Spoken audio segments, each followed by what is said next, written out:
Hello friends, नमस्कार. मी doctor Aparna. Healthy life या YouTube चॅनलवर आपणा सर्वांचं खूप खूप स्वागत.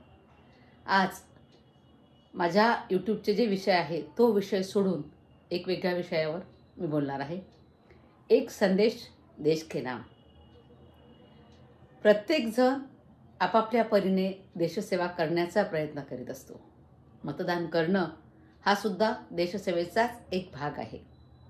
लोकशाही सुदृढ आणि सक्षम असेल तर देशाच्या विविधांगी विकासाला चालना मिळण्यासाठी आणि विकासाला गती येण्यासाठी भरीव मदत होत असते.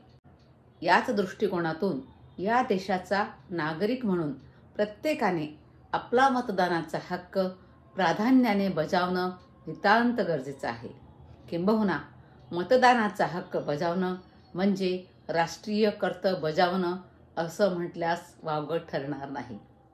मी एकट्याने मतदान नाही केलं तर काय फरक पडतो? मतदानानिमित्त सुट्टी आहे, या सुट्टीचा आनंद उपभोगूया, कुठेतरी सहल काढूया, हे विचार म्हणजे नाकर्तेपणाचा कळस आहे.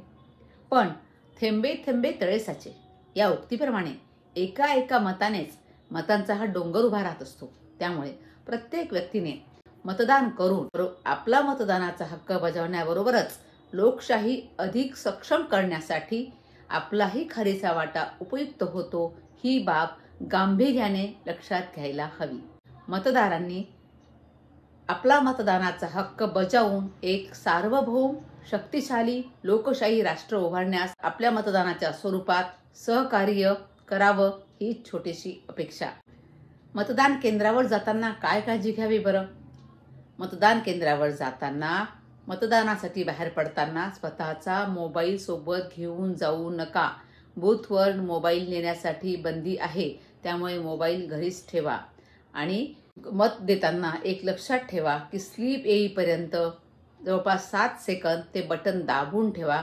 एक बीप आवाज येईल, नंतरच तुमचं बोट काढा, म्हणजे तुमचं मतदान योग्य ठिकाणी ते व्यवस्थित होईल.